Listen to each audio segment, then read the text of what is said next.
Good morning. A mass m in a gravitational field can have gravitational potential energy, capital U sub g. Similarly, a charge, q, in an electric field can have electric potential energy, capital U sub e.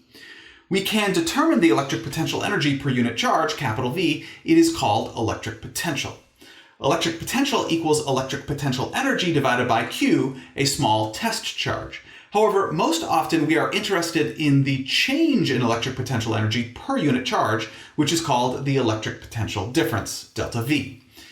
The electric potential difference is the change in electric potential energy between 2 points per unit charge. In other words, between any 2 points in an electric field, there can exist an electric potential difference, which represents the difference between the electric potential energies of those two locations per unit charge. This means you do not need a charge for that electric potential difference to be there. That electric potential difference is always there, essentially waiting to provide a charge with a change in electric potential energy. You can determine that change in electric potential energy on a charge by multiplying the charge by the electric potential difference. Just so you know, it is not unusual for people to drop the electric from electric potential difference and just call it potential difference. I will do my best not to do that, and always to clearly identify delta V as electric potential difference. Bobby, please determine the units on electric potential difference. Flippin' physics.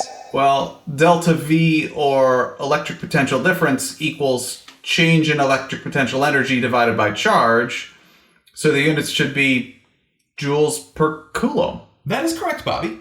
Joules per coulomb are called volts, and the symbol is a capital V.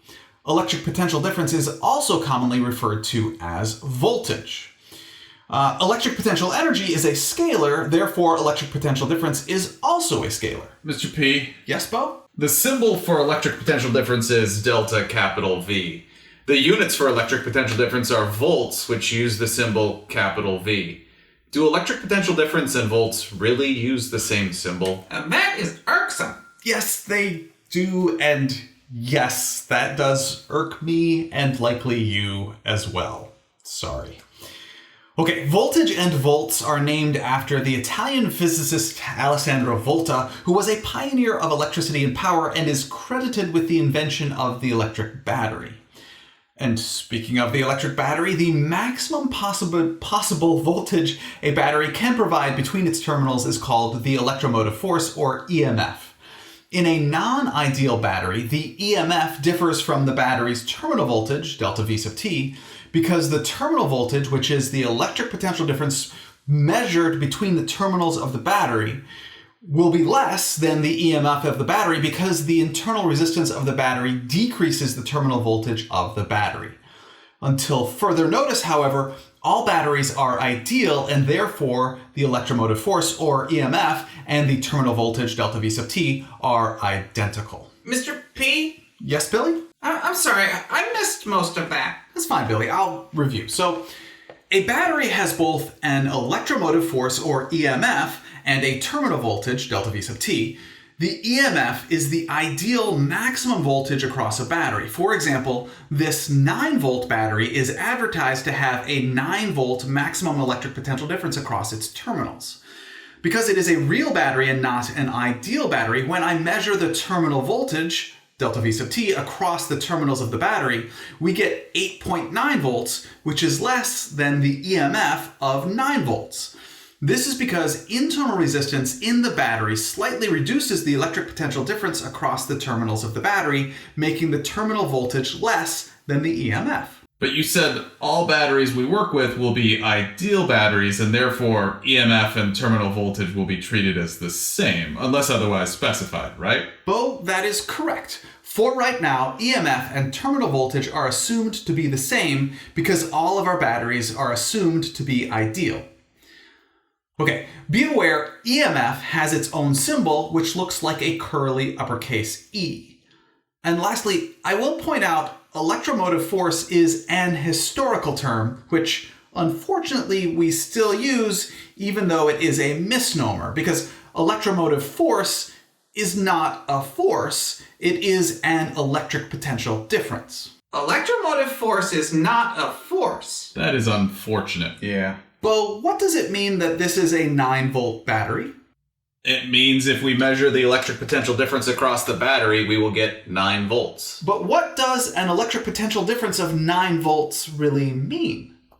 It's 9 volts. I think he is asking what an electric potential difference of 9 volts means. I think we need to go back to the equation electric potential difference equals change in electric potential energy divided by charge. Okay, that means change in electric potential energy equals charge times electric potential difference. So 9 volts of electric potential difference means if we put a charge there, it would experience a change in electric potential energy equal to the charge times 9 volts. We could compare that to gravitational potential energy. It's like there's a cliff which we could drop a mass off of. The mass would experience a change in gravitational potential energy, but without the mass, the cliff is still there, just waiting to give a mass a change in gravitational potential energy. So the battery is like the cliff. It's just waiting for a charge so it can give the charge a change in electric potential energy. The electric potential difference is an electrical cliff and is measured in volts or joules per coulomb. Electric potential difference is like an electrical cliff waiting to give a charge a change in electric potential energy. I like that, Bo. Thanks, Billy. Very nice. I like the cliff analogy.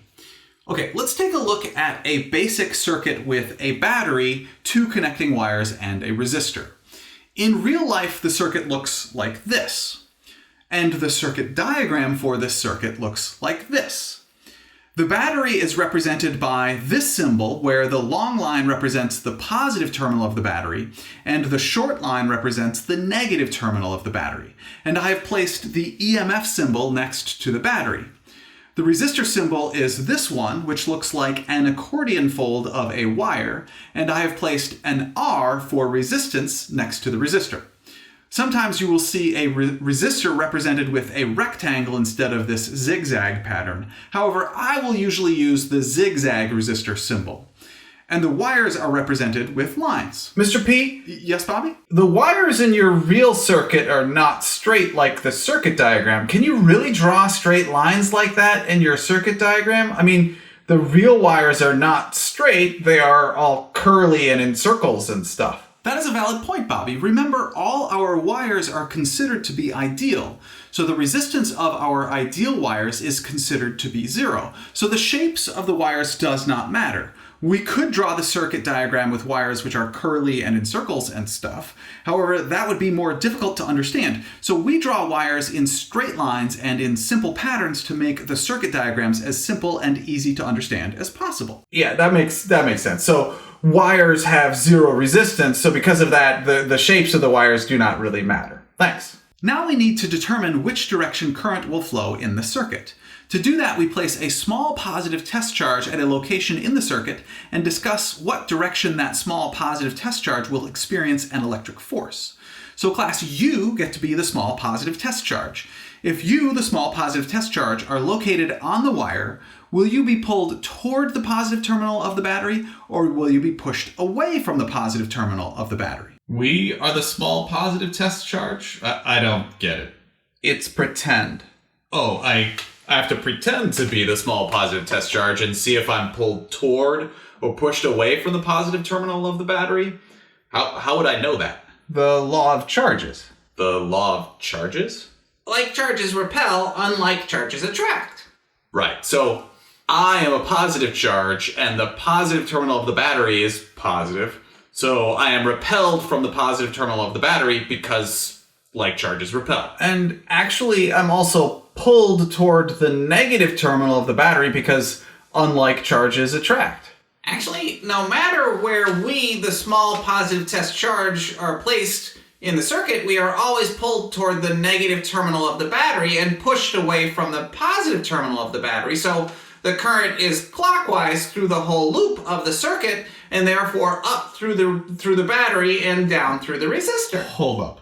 I thought negative charges, the electrons, were what moved through a circuit to create current.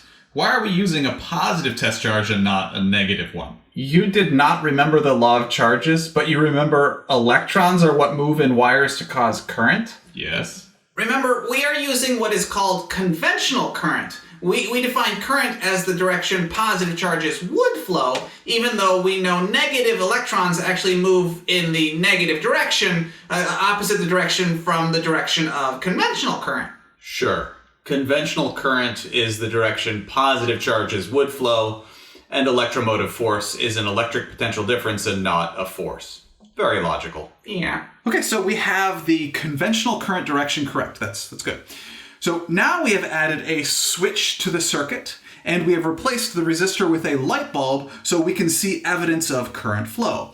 As you can see with the switch open, there is no closed loop for current to flow through, so current does not flow, the light bulb does not glow. And this is called an open circuit. With the switch closed, there is now a closed loop for the circuit to flow through, current does flow, the light bulb glows, and this is called a closed circuit. So again, we have an open circuit and a closed circuit. Open circuit, closed circuit, open circuit, closed circuit. Woo-hoo-hoo! Mr. P. Okay. Just so you know, the light bulb or the resistor in the previous circuit is called the electrical load of the circuit. The electrical load is the part of the circuit which is converting electric potential energy to heat, sound, and in the case of the light bulb, light. Because the switch and all the wires are ideal and considered to have zero resistance, those items are not part of the electrical load. The battery is not part of the electrical load because the battery is an electric power source. The battery is a source of electric potential energy. If we were to add a wire to this circuit which bypasses the load, this would be a short circuit. A short circuit is a circuit which has very little resistance and therefore a very large current. Short circuits are usually the result of some sort of accident and should be avoided because with a very small resistance and a constant electric potential difference, the electric power, or the rate at which electric potential energy is converted to heat, light, and sound, can be very large and dangerous. Because electric power equals electric potential difference squared divided by resistance. So if resistance is very small, electric power, or the rate at which electric potential energy is converted to heat, light, and sound, could be very large. That could melt things and start fires. That sounds dangerous. Yeah. Exactly. As I said, short circuits are usually an accident and should be avoided. The danger of short circuits is one of the reasons circuit breakers exist, to prevent electrical fires. Actually, I'd like to go back to the electrical cliff analogy and clarify something. The proper comparison here is that the battery is analogous to me lifting the mass and giving it gravitational potential energy. This is because the battery gives the charge electric potential energy. The mass falling off the cliff is like the charge going through the resistor. As the mass falls, its gravitational potential energy is converted to kinetic energy. As the charge goes through the resistor, its electric potential energy is converted to heat, sound, and light if it's a light bulb. But Mr. P, what are the wires then? And what's with the triple battery? Oh, right. Okay, Billy, the charge moving through the wires is comparable to the time when the mass is not changing its height above the zero line.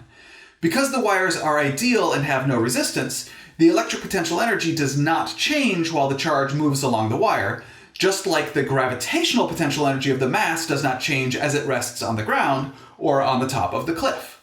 And Bo, the triple battery is exactly what you said. It's 3 batteries in a row represented by 1 EMF. I needed the battery to be taller on the screen to better illustrate the gravitational to electrical comparison. Oh, and please realize there are many, many more charges than just the one we show moving on the wire. We're just modeling it with one charge for simplicity's sake for now. And lastly, I've seen many symbols used for light bulbs in circuits. There is the one I used today. There is also a circle with an X through it, and a circle with a semicircle in it, which I assume represents the filament of the light bulb which glows. I will probably just use the first one I used today. And there is no real consensus as to whether light bulb is 2 words or 1 word. And sometimes a light bulb is called a lamp instead. So sometimes you will see the word lamp instead of light bulb. So thank you very much for learning with me today. I enjoyed learning with you.